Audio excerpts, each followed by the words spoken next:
Il fut un temps où sa voix résonnait sur toutes les radios de France, où des millions de personnes murmuraient ses paroles comme des prières. Christian de Lagrange était bien plus qu'un simple idole.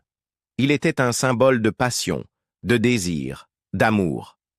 Mais au fil des décennies, les projecteurs se sont éteints, et la mémoire du monde avec eux. Aujourd'hui, il suit un chemin plus discret, loin des scènes, loin des cris.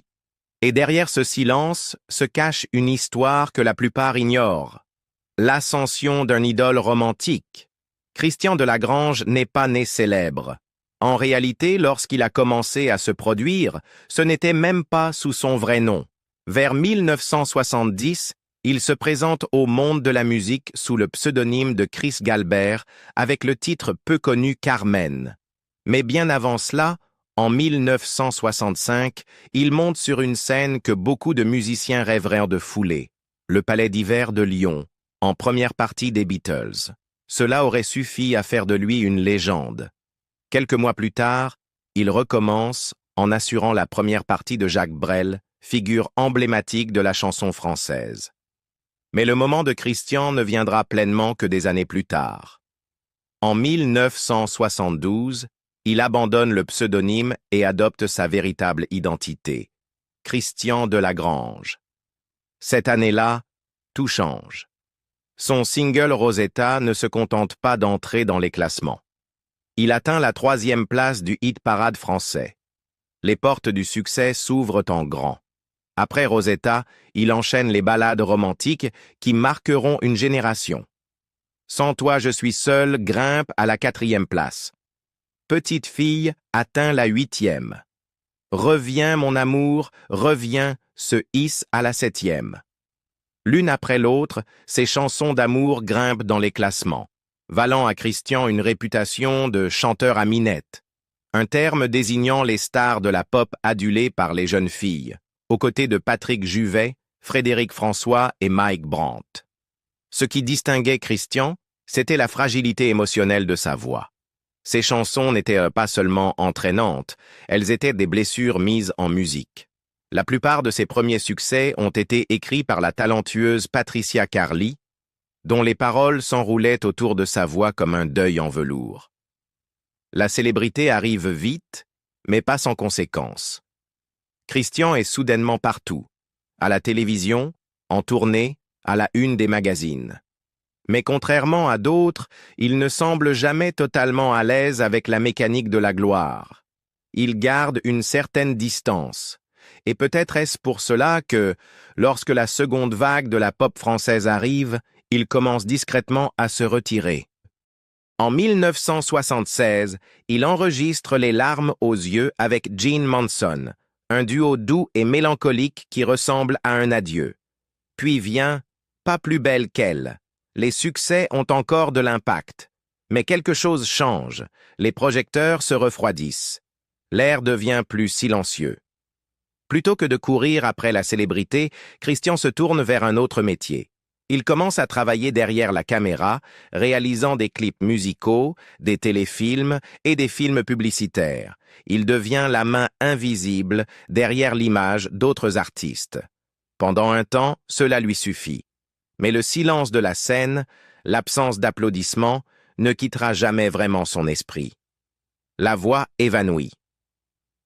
Au fil des années 1980, Christian de Lagrange n'était plus un nom en haut des classements. Les jeunes filles qui criaient de son nom avaient grandi. L'industrie musicale avait changé de cap. La pop française accueillait une nouvelle génération de voix, et celles qui autrefois couraient après Christian semblaient désormais avoir oublié jusqu'à son existence. Mais ce n'était pas seulement le public qui était passé à autre chose. Christian lui-même avait commencé à disparaître. Pas brusquement, pas dramatiquement, juste, en silence, après son duo. Les larmes aux yeux en 1976 et la sortie discrète de Pas plus belle qu'elle, il a commencé à se retirer de la lumière. Il n'y eut aucun scandale, aucune annonce. Il devenait simplement moins visible. C'était ce genre d'effacement qui fait plus mal qu'une chute, parce que personne ne remarque qu'il est en train de se produire. Au début des années 1980, Christian se consacre entièrement à ce qui se passe derrière les caméras. Il produit des clips musicaux, des documentaires, des téléfilms et des publicités. C'était, à bien des égards, une décision de survie. Le marché pour les ballades comme les siennes s'était asséché, et au lieu de lutter pour rester pertinent dans un paysage sonore qu'il ne reconnaissait plus, il a choisi le silence. Pendant plus d'une décennie, il ne sort presque rien en tant que chanteur. Celui dont la voix avait été comparée à un chagrin de velours était désormais absent des ondes. Pas de nouvel album, pas d'interview, pas de tournée. C'était une traversée du désert. Et pourtant, même dans ce silence, certains signes montraient qu'il n'avait pas totalement lâché prise. En 1990, après presque 15 ans sans succès notable, Christian refait une brève apparition. Cette année-là, le film américain Ghost devient un phénomène mondial, relançant l'intérêt pour la chanson Unchained Melody. Christian enregistre la version française, intitulée « Vivre seul ». C'était son véritable retour au micro après des années. Mais le timing était mauvais. La France ne prêtait pas attention. La chanson passe inaperçue, noyée dans le vacarme de nouveaux artistes et de tendances plus clinquantes. Vivre seul, le titre lui-même, résonne comme un symbole. C'était la réalité de Christian à cette époque. Un homme autrefois adoré par des millions, vivant désormais seul, entre deux époques, entre pertinence et oubli. Durant ces années, Delagrange reste largement invisible. Aucun article dans les tabloïds, aucune tournée de retour, aucun scandale pour maintenir son nom dans les conversations. Pour les fans de la première heure, il avait simplement disparu. Certains pensaient qu'il avait pris sa retraite. D'autres supposaient qu'il était mort. Mais non, il était toujours là, regardant, écoutant, attendant. Et au fond de lui, la scène continuait de lui murmurer à l'oreille. Ce qu'il y a de plus tragique dans ce chapitre de la vie de Christian, ce n'est pas l'absence de succès, c'est l'absence de reconnaissance. Il avait été l'une des voix romantiques les plus aimées de France, et pourtant il n'obtenait même plus de diffusion radio. Ce n'était pas un échec, c'était une forme d'effacement. Et pour tout artiste, c'est la blessure la plus profonde. Mais alors que le monde semblait l'avoir oublié, Christian Delagrange commençait à bâtir discrètement quelque chose de nouveau, quelque chose que personne n'attendait. Pas un retour musical, mais une résurrection du sens. Une œuvre qui ne figurerait jamais dans les classements, mais qui, peut-être, allait changer des vies. Le deuxième acte que personne n'avait vu venir. Lorsque Christian Delagrange est remonté sur scène au début des années 1990, il n'y eut ni lumière clignotante, ni fans hurlants. Pas de grande annonce. Juste un homme, plus âgé, plus discret, reprenant le micro comme on retrouve un vieil ami. En 1992, il reprend officiellement sa carrière de chanteur. Non pas parce que l'industrie l'appelait, mais parce que lui le voulait. Ce retour commence modestement, quelques concerts, puis des albums. Ce ne sont pas des succès commerciaux retentissants, mais il n'en avait pas besoin. Pour Christian, ce retour ne visait pas à retrouver la célébrité. Il s'agissait de retrouver une part de lui-même, ensevelie sous des années de silence. Les premiers publics étaient petits, mais fidèles, et peu à peu, il retrouve son équilibre. L'un des éléments les plus importants de sa réapparition est l'émission de télévision française La Chance aux chansons, animée par Pascal Sevran. Entre 1992 et 1606, Christian y apparaît fréquemment, interprétant ses anciens succès et parfois de nouveaux titres. L'émission, qui célébrait la musique française classique et ses artistes, devient un refuge rare pour les chanteurs qui avaient autrefois dominé les ondes, mais qui avaient depuis été mis de côté. Pour Christian, ce n'était pas qu'un exercice de nostalgie, c'était une validation, un rappel que sa voix comptait encore, que les chansons dans lesquelles il avait mis toute son âme pouvaient encore toucher les gens, même si les stades avaient été remplacés par des plateaux de télévision et des publics de fin d'après-midi. Durant ces années, il recommence également à enregistrer. En 1999, il se produit 3 soirs au Casino de Paris. Une salle emblématique pour tout interprète français. Il y revient en 2002. Les concerts ne se sont pas vendus en quelques minutes, mais ils étaient remplis de chaleur. Il était évident que, pour beaucoup, Delagrange n'était jamais vraiment parti. Mais derrière cette musique retrouvée, Christian change aussi. Il vieillit. L'industrie évolue plus vite qu'il ne peut s'y adapter. Le streaming, l'autotune, le marketing pop, ce n'est pas son univers. Il n'est pas fait pour l'image, mais pour la mélodie et l'émotion. Tandis que certains de ses contemporains courent après les tendances, Christian reste fidèle à son son acoustique et émotionnel. Et pourtant, ce deuxième acte ne résout pas tout. Il n'efface pas les années d'absence.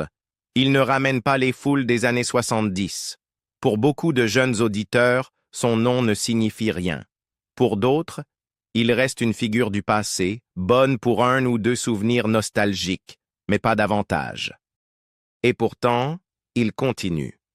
Non pas parce que le monde le lui demande, mais parce que lui se le demande. Il comprend désormais que sa relation à la musique a changé. Ce n'est plus un projecteur, c'est une bouée de sauvetage. Une façon de rester connecté à quelque chose de vrai, quelque chose d'honnête. Et même si les scènes sont plus petites et les applaudissements plus discrets, les chansons portent toujours du poids. Ce que Christian ne savait pas encore, c'est que son œuvre la plus profonde, son héritage le plus durable, ne serait pas écrit en notes ou en mélodies. Il viendrait d'autre chose, quelque chose de bien éloigné du monde de la musique, quelque chose né non pas de la gloire, mais de l'empathie, une voix pour les oubliés. Lorsqu'il entre dans la soixantaine, Christian Delagrange a déjà vécu 2 vies, l'une sous les projecteurs, l'autre dans l'ombre. Mais à partir de 2007, il en entame une 3e. Et cette fois, elle n'a rien à voir avec les ventes de disques ou les apparitions télévisées. Christian tourne son regard non plus vers la musique, mais vers l'humanitaire.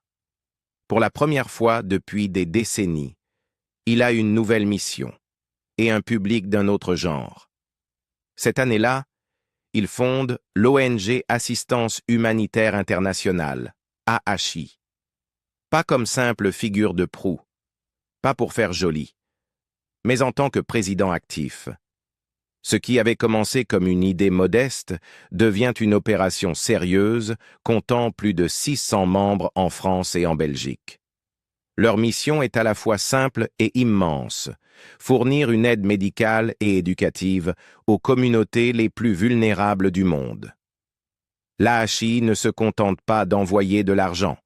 Elle construit des hôpitaux, des cliniques, des maternités, voire des laboratoires dans des endroits où les soins de base sont inexistants.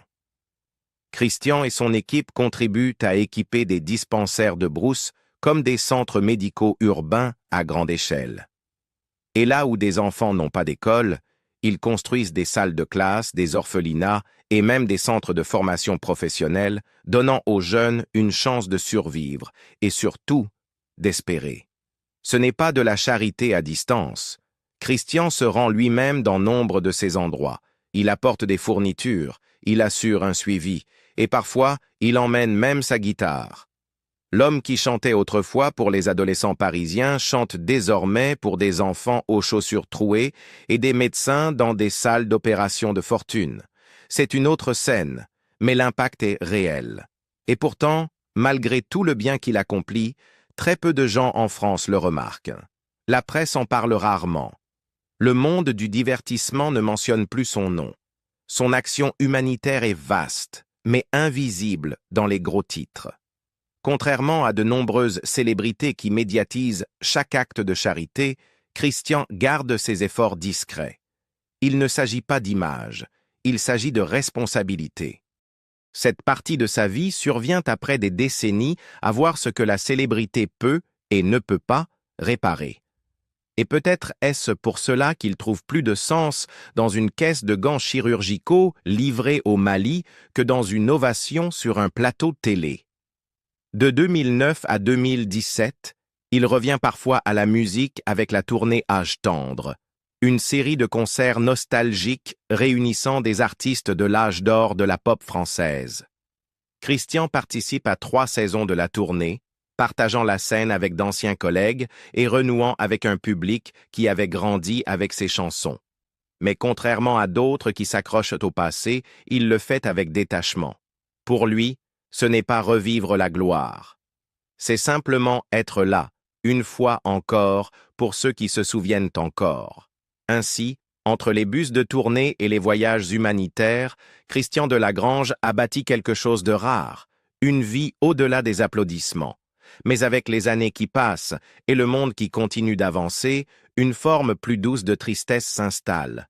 Non pas parce qu'il a échoué, mais parce que si peu l'écoutent encore. Le silence que laisse la célébrité. À la fin des années 2010, Christian Delagrange n'était plus un nom qui suscitait une reconnaissance immédiate dans la plupart des foyers français. La mémoire culturelle du pays avait tourné la page.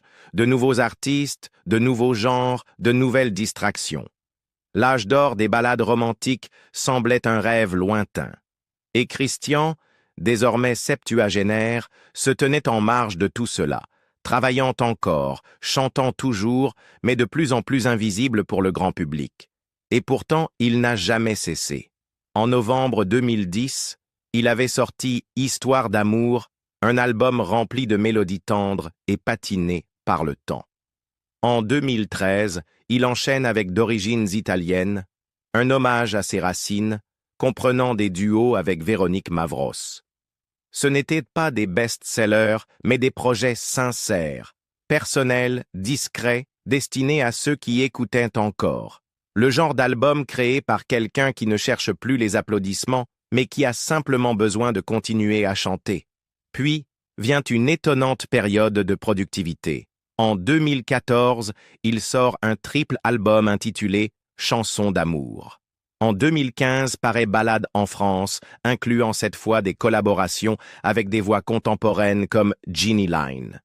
Et en 2016, il publie Entre vous et moi, un ambitieux projet de 4 CD.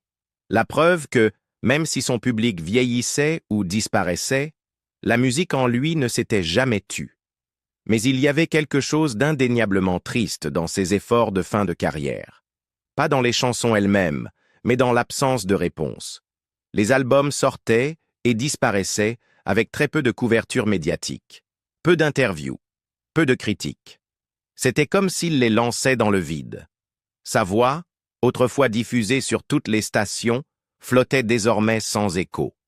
Le silence ne venait pas de lui, il venait du monde.